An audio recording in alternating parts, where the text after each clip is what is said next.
Hello everyone, welcome back to the Coin Engineer. I'm Emre. When trading, making buy and sell decisions, one of the most overlooked things by many people is on-chain data. Yes, most of us know technical analysis. We all follow the news flow, whether through Coin Engineer or X. However, my observations show that many people miss on-chain metrics. So today we'll work on it. But before we get in, this video is educational purposes only. Always do your own research and make your own investment decisions.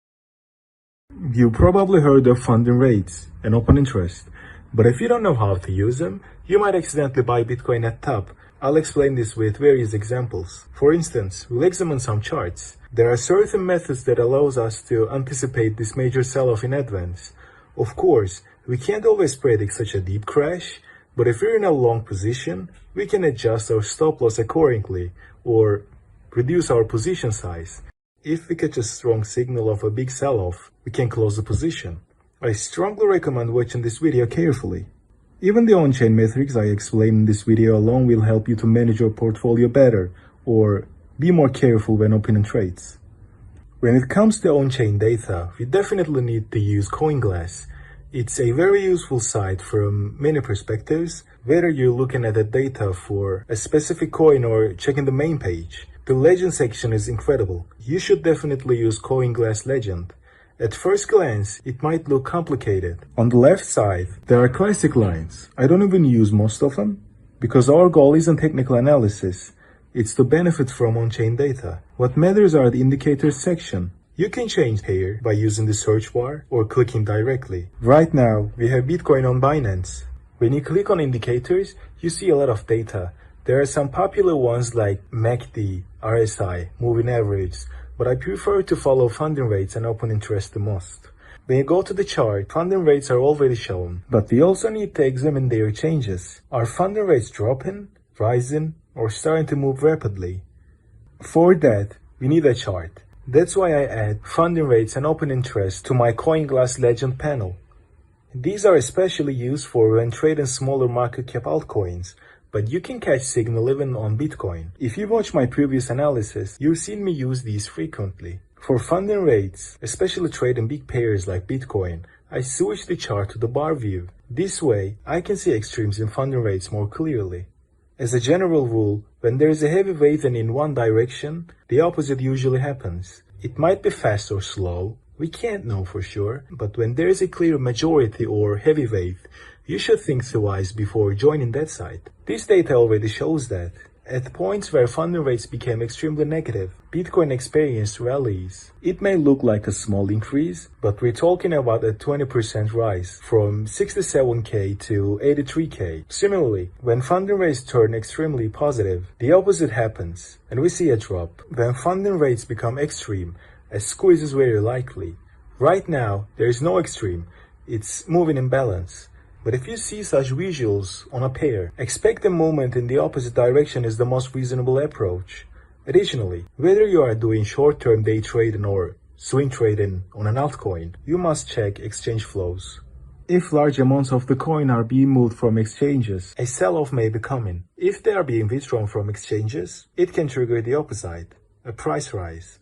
For example, the eSport coin had very serious crash, over 90% in a single day. Predicting such a sharp drop is difficult, I won't deny that, but we can understand in advance that a drop is coming. Let's say you found such a pair and are thinking going long. At this point, you can go to Arkham Intelligence. It's possible to catch good on-chain data there too. The coin itself had some issues, we all know that, but the platform is still useful.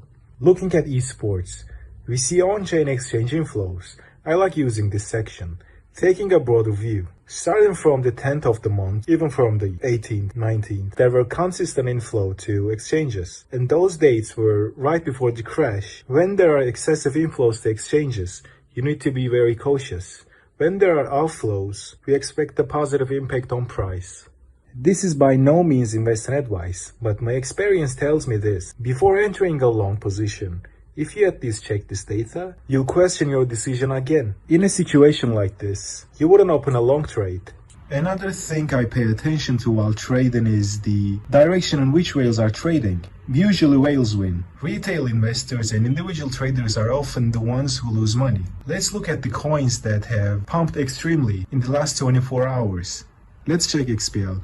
As you can see on CoinGlass, you can view long and short ratios. What I care about is the bottom section. Top traders are mostly holding long positions. Retail is also long, but not with the same weight as the big players. This is a positive sign for me. But if I find a pair where retail is shorting while whales are longing, that's an even stronger signal for longing. If retail is long and the top traders are short, it signals we should look for short opportunities. For example, on Gua coin, I see retail is mostly long while top traders are shorting. Going long on such a coin would be quite risky. When you set up a position, you probably use technical analysis and news. You should also try to support it with on-chain data. If on-chain data says the opposite, it's best to stay away from that trade. That's what I do. Of course, just using these isn't enough. As I said, we also need to respect technical analysis and fundamental sides, because we know the importance of on-chain data. We added the Coin Engineer Hub section. There are incredible free tools there, especially useful for Bitcoin analysis. And finally, we added funding rate and open interest change sections.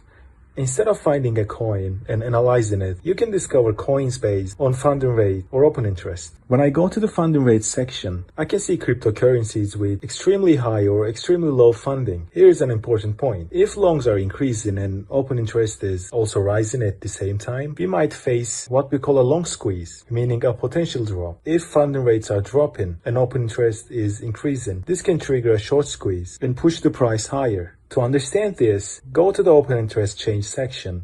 For example, look at this coin. In the last 4 hours, open interest has increased incredibly. People have rushed in and started opening positions. As I explained at the beginning of the video, if you search on CoinGlass Legend, and there is also an extreme in funding rates, I switch the line or candlestick chart when analyzing altcoin. It can trigger a long squeeze or short squeeze. Funding rate is critical here. You shouldn't enter just because open interest is rising. But in some setups, as I mentioned, both move together. In such cases, shorting might make sense. If funding rates are falling while open interest is rising, longing becomes smarter. Of course, we still need to feed from the technical side and examine the other points I mentioned in the video carefully. My suggestion to you is to visit Coin Engineer website, especially play around with the funding rates and open interest section, then examine them in more detail on CoinGlass Legend or directly on CoinGlass. Check historical data and previous price movements behind them. In this way, you can easily use on-chain data while trading. That's it, guys. Thanks for watching. This is Coin Engineer. And if you enjoyed the video, give it a thumbs up, subscribe to the channel, and I'll see you in the next video.